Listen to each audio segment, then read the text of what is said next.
इमरान खान साहब ने बुशरा बीबी के सियासी बयानात पे पाबंदी लगा दी है। अब बुशरा बीबी का कोई बयान किसी जगह पे रिलीज नहीं होगा।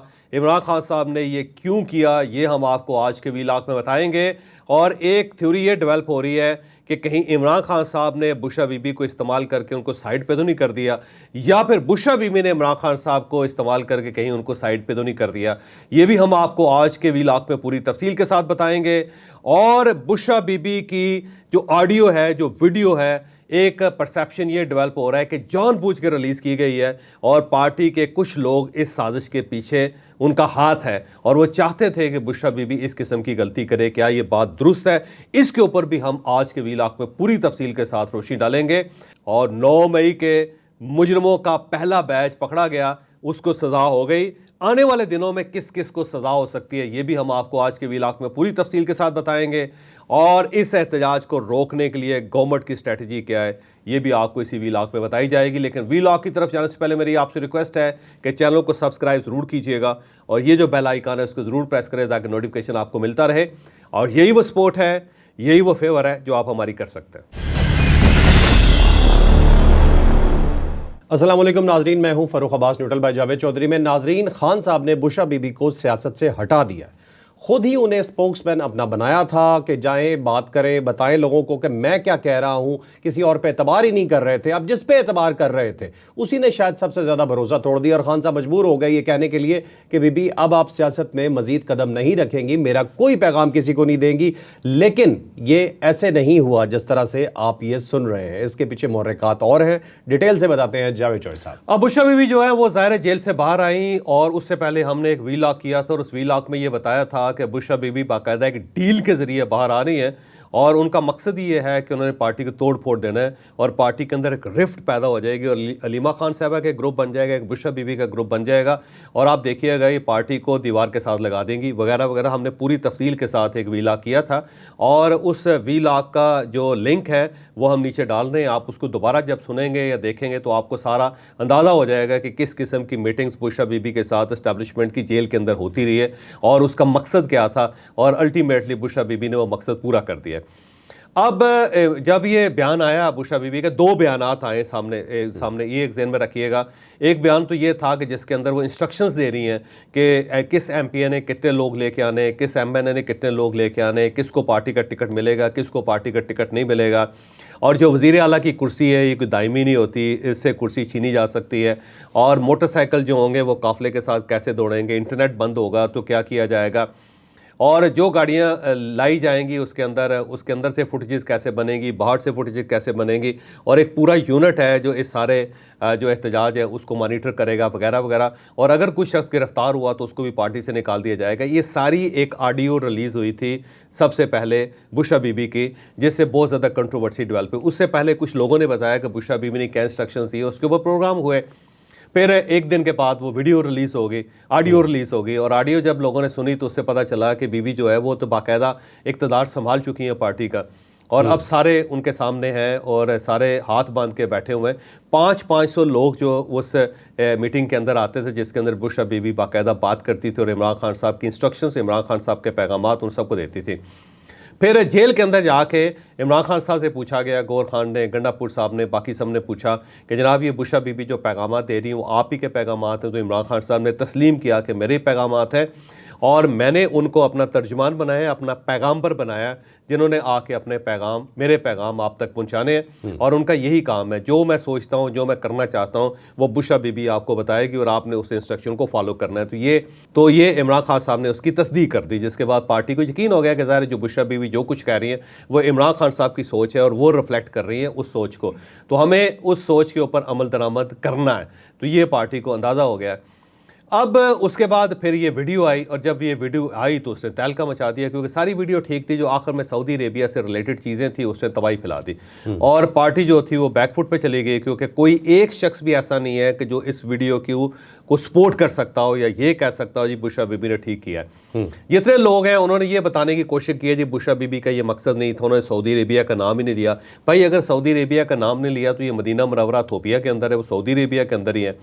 और इमरान खान साहब ज़ाहिर है ईरान तो नंगे पाँव नहीं गए थे, वो मदीना मुनव्वरा गए थे। तो जब मदीना मुनव्वरा का नाम आ रहा है सऊदी, तो इसका मतलब ही सऊदी अरेबिया है, और जब नंगे पाँव का नाम लफ्ज़ आ रहा है तो उसका मतलब ही मदीना मुनव्वरा है। तो ये कैसे हो सकता है कि आप कहें जी सऊदी अरेबिया का तो हमने नाम ही नहीं लिया है। बिल्कुल ऐसे जैसे किसी जगह भी ये कहा जाए कि ये जो हमारी इस्टेब्लिशमेंट है इसने पाकिस्तान के अंदर फसाद फैलाया, और साथ कहें जी हमने कौन सा अफवाज पाकिस्तान का नाम लिया है। तो भाई ये तो बात मानने वाली नहीं ना। या ये कहे कि रियासत बड़ा जुल्म कर रही है पाकिस्तान तहरीक इंसाफ पे, और जब बात की जाएगी जी आप रियासत को क्यों इल्ज़ाम दे रहे हैं, तो कहेंगे हमने कौन सा फ़ौज का नाम लिया है, हमने तो इन टोटलिटी रियासत का नाम लिया, और रियासत फ़ौज तो नहीं है।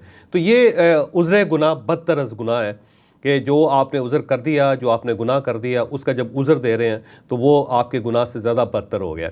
तो पार्टी ये साबित करने की कोशिश कर रही है कि इसके अंदर सऊदी अरेबिया का तो नाम ही नहीं है। लेकिन कोई एक शख्स भी ऐसा नहीं है जो बुशरा बीबी के इस बयान को डिफेंड कर रहा हो कि जी उसने दुरुस्त कहा है और ठीक कहा है, और हमारी लीडर है जो वो कह रही है वो सही कह रही है, और हमने उसके ऊपर अमल दरामद करना है, यकीन करना है। ये प्रेशर इतना ज़्यादा आया पार्टी के ऊपर कि अल्टीमेटली इमरान खान साहब तक ये रिफ्लेक्ट हुआ, और इमरान खान साहब ने फिर पार्टी को इंस्ट्रक्शन दे दी कि अब बुशरा बीबी की कोई ऑडियो, कोई वीडियो बाहर नहीं निकलेगी, किसी जगह पे उनका कोई बयान नहीं चलेगा। और अगर वो इंस्ट्रक्शंस देती हैं तो आपने सिर्फ सुनना है और सुन के उसके ऊपर अमल करना है। लेकिन किसी जगह कोई शख्स ना डिजिटल मीडिया पे ये बात करेगा, ना सोशल मीडिया पे करेगा, ना ट्वीट करेगा, ना किसी दूसरे को बताएगा। और उसके ऊपर उन्होंने एम्बार्गो लगा दिया। साथ बुशरा बीबी को बता दिया गया कि आपने कोई बयान नहीं देना, आपने कोई वीडियो नहीं रिलीज़ करनी, कोई ऑडियो रिलीज़ नहीं करनी, आपने सिर्फ खामोश रहना है। और जो इमरान खान साहब कह रहे हैं, जो मैं कह रहा हूँ, यानी इमरान खान साहब, वो आपने लोगों तक कन्वे करना है। इसके अलावा आपने कोई तबसरा नहीं करना, कोई बात नहीं करनी। ठीक है। और साथ ये भी बताया गया कि अगर जो आपने पैगाम देना है लोगों को, आपने लिख के मुझे भेजना है, मैं उसे वेट करूंगा और उसके बाद फिर आपने बोलना है, बजाय इसके कि आप उसके अंदर कोई तहरीफ कर लें या उसके अंदर कोई चीज़ डाल दें। तो बुशरा बीबी के ऊपर पाबंदियां इमरान खान साहब की वजह से लगी हैं, और ये पहली गुस्ताखी है इमरान खान साहब ने जो उनके खिलाफ की है। उससे पहले तो हमेशा वो आजिज़ी इंकसारी के साथ अपने मुर्शद की बात सुनते होते थे, लेकिन अब मुर्शद को उन्होंने रोकना शुरू कर दिया है, क्योंकि जो मुर्शद की रूहानी ताकतें हैं वो पाकिस्तान की हदूद से निकल के सऊदी अरेबिया की हदूद में दाखिल होंगे, जिससे पार्टी को बहुत नुकसान हुआ है। और बहुत सारी फंडिंग उनको सऊदी अरेबिया से आती होती थी, ज़ाहिर है वहाँ पे उनके लोग हैं और वो पार्टी को फंड भी देते थे, उस सब के ऊपर पाबंदी लग गई है। और दूसरा ये है कि सऊदी अरेबिया ने अब स्पेयर नहीं करना पाकिस्तान तहरीक इंसाफ को, तो वो बड़े इश्यूज़ पैदा हो गए हुए हैं। तो इमरान खान साहब को अंदाज़ा है कि अगर ये मामला ख़राब हो गया तो मुझे उसका नुकसान है। अब एक और सूरत ये भी डेवलप हुई कि जो बुशरा बीबी की पहली जो ऑडियो निकली थी, मेरी इंफॉर्मेशन ये है कि जानबूझ के वो रिकॉर्ड की गई थी, क्योंकि उस वक्त जो लोग वहाँ पे मौजूद थे उनमें से किसी के पास कोई मोबाइल फ़ोन नहीं था। मोबाइल फ़ोन ले जाने के ऊपर पाबंदी थी, लेकिन इसके बावजूद सिक्योरिटी वालों ने अलाउ किया किसी को, उसने वो ऑडियो रिकॉर्ड की। रिकॉर्ड करने के बाद उसे सोशल मीडिया पर चढ़ाई, और सोशल मीडिया में भी सिर्फ वो पोर्शन चढ़ाया जिसके ऊपर वो पार्टी को इंस्ट्रक्शन दे रही है। और उसके बाद ज़ाहिर है वो इशू बन गया बहुत ज़्यादा। तो पहली जो बुशरा बीबी की ये ऑडियो रिलीज़ की गई, और दूसरी जब ये वीडियो बन रही थी तो पाकिस्तान तहरीक इंसाफ की लीडरशिप को पता था इसका कि ये वीडियो बन रही है, रिकॉर्ड हो रही है, और उसके बाद ये रिलीज़ होगी और इसके नताइज क्या निकलेंगे। लिहाजा वो चुप करके देखते रहे कि निकलने दें जी, हमारा क्या जाता है। इससे बुशरा बीबी की सियासत जो उसका चैप्टर क्लोज होगा। तो वो जो एक ब्यूरोक्रेसी का बड़ा पुराना मुहावरा है, बड़ा पुराना असूल है, जो गोरा जब यहाँ पे आया था ना तो उसने 2 असूल यहाँ पे वज़ा किए थे, और उससे पूरे पाकिस्तान की, इंडिया की, बल्कि सब कॉन्टिनेंट की ब्यूरोक्रेसी चल रही है। पहला जो प्रिंसिपल है वो है लेट इट हैपन, कि होने दो, ज़रा एक दफ़ा हो जाए, एक बार होने दो, क्योंकि वो कहते हैं होने दें, जब होगा तो फिर पकड़ेंगे। मसलन जो हमारा कानून है वो कोई शख्स अगर किसी को कत्ल करना चाहे तो नहीं पकड़ता, नहीं रोकता, वो कहता है होने दें, पहले कत्ल होगा तो फिर ही रोका जाएगा, फिर ही पकड़ा जाएगा बंदा, उससे पहले तो हम नहीं पकड़ना। मतलब ये धरना है ना, कौन पकड़ सकता, ये धरना है ना जी, वो कहते हैं होने दो, उसके बाद पकड़ेंगे।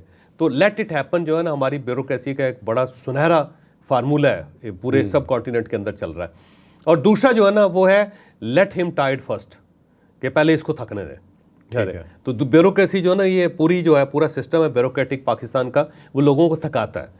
कि अगर आपने एक एप्लीकेशन दी है ना थाने में, तो थाने का सिस्टम क्या करेगा, आपको थका देगा, चक्कर लगवा, आप जलील हो जाएंगे, अल्टीमेटली थक के बैठ जाएंगे।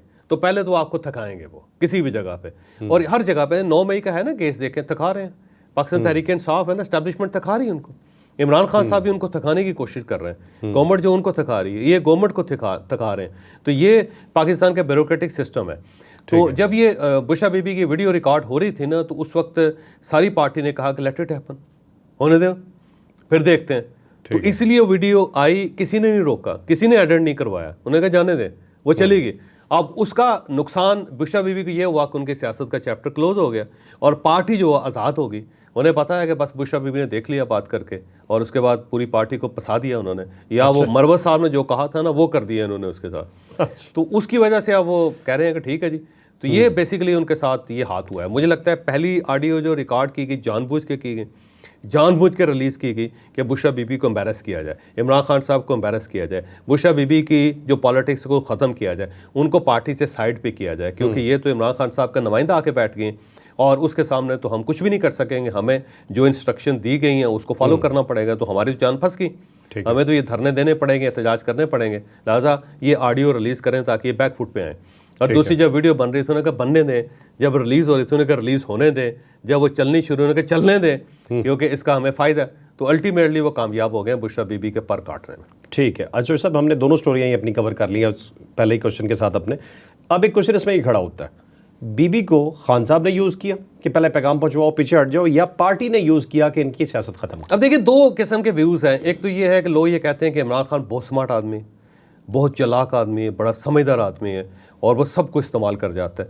और उसमें बड़ी बड़ी मिसालें दी गई हैं कि जी सबसे पहले उन्होंने मियां नवाज शरीफ को इस्तेमाल किया, उनसे शौकत खानम की ज़मीन ले ली, फिर मोहतरमा बेनज़ीर भुट्टो को इस्तेमाल किया, उनसे फंडिंग करवा ली, फिर उन्होंने प्रिंसेस डियाना को इस्तेमाल कर लिया, उनको पाकिस्तान ले आए, यहाँ पे बड़े फीते कटवा लिए, और उसके बाद शौकत खानम अस्पताल बना लिया, लोगों से पैसे ले लिए, खड़ा कर लिया, फिर उसके बाद उन्होंने अपनी पार्टी खड़ी कर ली लोगों के पैसों से, उसको चला लिया, और उसके बाद सबको अमेंडेड कर दिया, एक एक करके बंदों को फारिग करते चले गए इमरान खान साहब। और ये आगे बढ़ता चला जाता है। मुशर्रफ को इस्तेमाल कर लिया, फिर उन्होंने बाकी लोगों को, मीडिया को इस्तेमाल कर लिया, जिसको इस्तेमाल किया उसको टिश्यू पेपर की तरह फेंक दिया, दोबारा पूछा नहीं। और आखिर में ये कहा जाता है कि जनरल फैज़ हमीद को भी इन्होंने इस्तेमाल किया था, जनरल फैज़ हमीद ने इमरान खान को इस्तेमाल नहीं किया था। इमरान खान साहब उनको तबकी दे के ना कहते थे कि ओ माई नेक्स्ट आर्मी चीफ, अच्छा क्या के थपकी दे के उनसे ऐसे ऐसे काम करवा लिए कि अल्टीमेटली फंस गए, उनका सियासी कैरियर ख़त्म हो गया। और अब भी हर चीज़ उनके खाते में डाल दी जनरल फैज़ हमीद के, और अपने आप को साफ बचा लिया। तो वो कहते हैं कि इमरान खान साहब जो ना बहुत बड़े मैनिपुलेटर है, वो लोगों को इस्तेमाल कर जाते हैं। तो इस अगर खूह को देखा जाए तो ये समझा जा रहा है कि बुशरा बीबी को इमरान खान साहब ने इस्तेमाल कर लिया। उन्होंने ये किया कि बुशरा बीबी को जेल से जाने दिया, बुशरा बीबी को पेशावर बैठने दिया, बुशरा बीबी को पार्टी को एड्रेस करने दिया, बुशरा बीबी को अपना मैसेंजर बना के भेजा, उनको मैसेज देने दिए, बुशरा बीबी को वीडियो रिकॉर्ड करने दी, उसके अंदर सऊदी अरेबिया की बात करने दी उनको, और उसके बाद बुशरा बीबी फंस गई। और एक तरफ से उन्होंने गवर्नमेंट को एम्बेरस कर लिया, फिर एस्टैब्लिशमेंट को एम्बेरस कर लिया, फिर उन्होंने सऊदी अरेबिया को एम्बेरस कर लिया, फिर पूरी दुनिया को ये मैसेज भी दे दिया कि मेरे पास बड़े राज हैं, अगर आप मुझे तंग करेंगे ना तो इस टाइप के बड़े राज खोलूंगा मैं, ठीक है, हर जगह पे आप एम्बेरस्ड होंगे, मैं प्राइम मिनिस्टर था। तो ये भी उन्होंने एक इंप्रेशन दे दिया। और सब कुछ करने के बाद बुशरा बीबी को मक्खन में से बाल की तरह निकाल के साइड पे बिठा दिया कि चुप करके बैठ जाए बीबी, आप घरेलू खातून हो, सियासत के साथ आपका कोई ताल्लुक नहीं, सियासत मेरी है, आप इसके अंदर इंटरवेंशन ना करें, चुप करके साइड हो जाए। एक तो फ़िलासफ़ी है। दूसरी फ़िलासफ़ी, दूसरा जो स्पेकुलेशन है वो ये है कि बुशरा बीबी ने ख़ान को इस्तेमाल कर लिया, बुशरा बीबी ने अपने आप को जेल से निकाला, बुशरा बीबी ने अपने आप को पेशावर बिठाया, और वहाँ पे उन्होंने पार्टी को एम्बेरस किया, सबको कहा कि 5,000 बंदे, 10,000 बंदे, यानी एक हल्के से 20-25 हज़ार बंदे निकालो जो वो नहीं निकाल सकते। और उन्होंने सबको इस्तेमाल करके इमरान खान साहब की जेल भी पक्की कर दी कि उसके अंदर से इमरान खान साहब निकल ना सके। खुद वो पेशावर बैठी हुई हैं, नाकाबिले ज़मानत वारंट उनके जारी हो गए, लेकिन वो पेशावर से नहीं निकली, वहाँ पर चुप करके चीफ मिनिस्टर हाउस में बैठी हुई हैं कि जिस पुलिस ने आना आके गिरफ्तार कर लें उनको, जिसने उठा के लेना ले जाए, जहाँ वहाँ पर गंडापुर साहब उनके सिक्योरिटी गार्ड बन के बैठे हुए हैं। और ये भी उन्होंने कर लिया। और उसके बाद इमरान खान साहब के लिए ऐसी एम्बेरसमेंट क्रिएट की कि उसके बाद उनके मुज़ाकरात भी नाकाम हो गए। अब वो डेडलॉक उनका बढ़ता चला जा रहा है। तो उसके बाद बुशरा बीबी जो है पार्टी के सरबराह बन के वहाँ पे बैठी हुई हैं। अब पार्टी के पास कोई और ऑप्शन ही नहीं है। अब बुशरा, तो अब ये दूसरी थ्योरी ये है कि बुशरा बीबी इमरान खान साहब को इस्तेमाल कर गई और एक ऐसे गड्ढे में उनको फेंक दिया जहाँ से निकलना इमरान खान साहब के लिए मुमकिन है। अब ये स्पेकुलेशंस है, इसके अंदर रियलिटी है या नहीं है ये अल्लाह बेहतर जानता है, या वक्त इसको साबित करेगा। तो अगर तो इमरान खान साहब जीत जाते हैं तो फिर इसका मतलब ये हुआ कि उन्होंने अपनी इस बेगम को भी इस्तेमाल करके साइड पे फेंक दिया। ठीक है। और जैसे पहली 2 बेगमात के साथ किया उन्होंने। ठीक। और अगर बुशरा बीबी कामयाब हो जाती है तो फिर पता ही चलेगा कि सारी स्कीम बुशरा बीबी की थी। इमरान खान साहब को उन्होंने वो जेल के अंदर घुसा दिया, या मरवत साहब ने जो किया कहा था, बस इस बार तीसरी बेगम नहीं, दूसरा शौहर इस्तेमाल हो गया। पता नहीं क्या हुआ, ये जो मरवत साहब ने कहा था ना, बस वो उन्होंने कर दिया बुशरा बीबी ने। ठीक है। एक तीसरा एस्पेक्ट भी साहब आपने बताया कि पार्टी ने यूज किया बीबी को ताकि इनकी सियासत खत्म हो। इनकी सियासत खत्म हो जाए। ठीक है। इन तीनों एस्पेक्ट में से आपको ज्यादा वजनी कौन सा लगता है? मुझे तीनों ही लगते हैं बाज़ औक़ात तो। मैं ऑनेस्टली आपको कह रहा हूँ, अगर मुझे कोई चीज़ महसूस होती मैं फ़ौरन कह देता, लेकिन ये जो ऑडियो और वीडियो वाली जो गलती है ना, मेरा ख्याल ये पार्टी ने करवाई है, होने दिया। चलो ठीक। अजो साहब, एक और चीज़ आपने कहा कि उनकी रूहानी ताकतें सऊदीया में दाखिल हो गई हैं, तो आधी रूहानी ताकतों का कोर्ट मार्शल भी हो रहे हैं। चले अब चलते हैं जी नेक्स्ट स्टोरी की तरफ। अगली स्टोरी है जी हमारी 9 मई के मुकदमात में सजाएं होनी शुरू हो गई हैं, और इब्तदाई सजाएं बहुत सख्त किस्म की है। किन को ये सजाएं मिली हैं और आगे जाके ये सजाएं कितनी सख्त होने वाली हैं, ये डिटेल से स्टोरी आपको। अब देखिए, जो इमरान खान साहब के डायलॉग हो रहे थे ना गवर्नमेंट के साथ या फिर एस्टेब्लिशमेंट के साथ या मोहसिन नकवी साहब के साथ, उन डायलॉग का सबसे जो पहला मकसद था वो ये था कि जनाब जो असीरान हैं, जो गिरफ़्तार हुए हुए 9 मई के लोग, उनको निकाला जाए। और उसमें मैंने एक स्टोरी ये दी थी कि 25% लोग जो हैं वो रिहा हो सकते हैं इस सारे मामले में।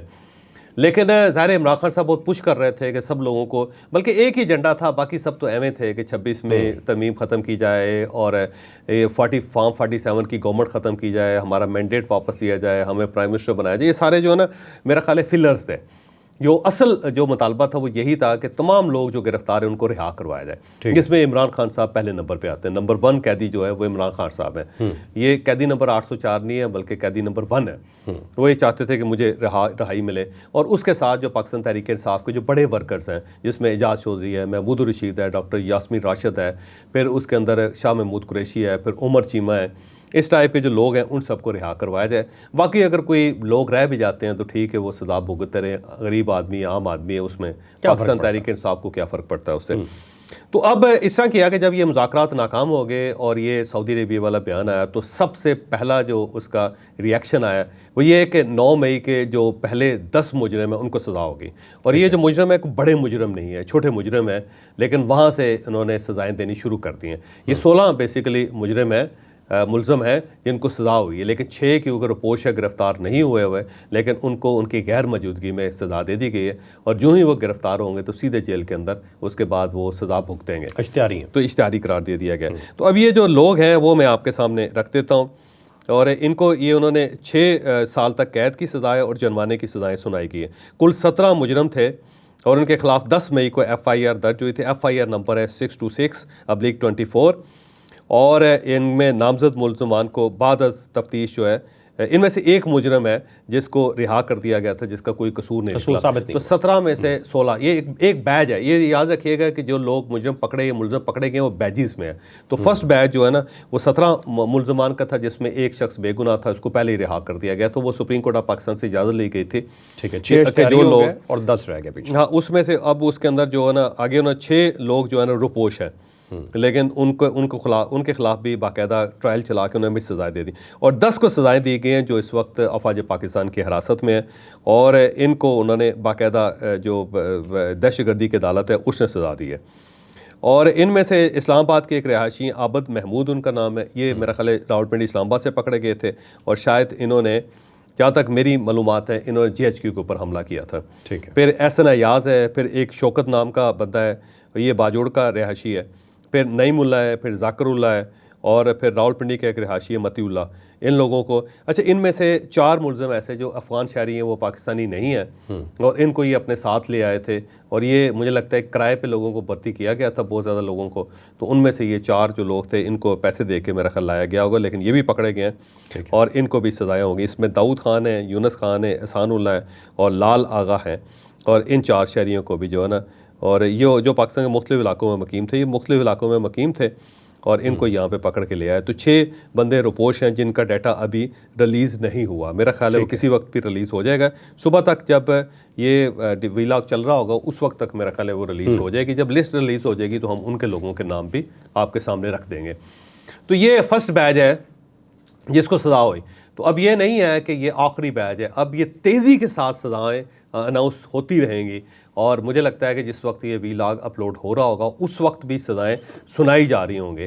तो आने वाले 2-4 दिनों के अंदर मेरा ख्याल है 50-60 के करीब ऐसे मुल्ज़म या मुजरिम होंगे जिनको सज़ा हो जाएगी और उसके साथ साथ पाकिस्तान तहरीक इंसाफ के जो मेन लोग हैं उन सबको भी सज़ाएँ होनी शुरू हो जाएंगी। तो आने वाले चंद दिनों में इन सब मुजरिमों को भुगता दिया जाएगा और फिर शायद इमरान खान साहब जो उनकी सज़ा का वक्त भी हो जाए इसके अंदर, इसी जुर्म के अंदर। 3 उनकी डिमांड्स थी, उसमें से एक डिमांड की तो ऐसी की तैसी अभी कर दी गई। ठीक है जी। अब लास्ट क्वेश्चन जी हमारा, गवर्नमेंट ने क्या फैसला किया है धरने के हवाले से और खान साहब के हवाले से डिटेल से स्टोरी जानते हैं। अब देखिए, एक तो इस्लामाबाद हाई कोर्ट का हुक्म आ चुका है कि यहाँ पे किसी किस्म का एहतजाज नहीं होगा। लोगों की जान माल की हिफाजत करना जो है वो स्टेट का काम है, स्टेट को ये काम करना चाहिए और उसकी बुनियाद पे पुलिस ने एक इश्तिहार भी दे दिया है कि यहाँ पे किसी आदमी की जान को, माल को, उसकी प्रॉपर्टी को ख़तरे में नहीं पड़ने दिया जाएगा और इसीलिए हमने सड़कें भी बंद कर दी हैं। बल्कि एक पंजाब हाईवे जो अथॉरिटी है उसका भी एक इश्तिहार आ गया, पुलिस का भी इश्तिहार आ गया।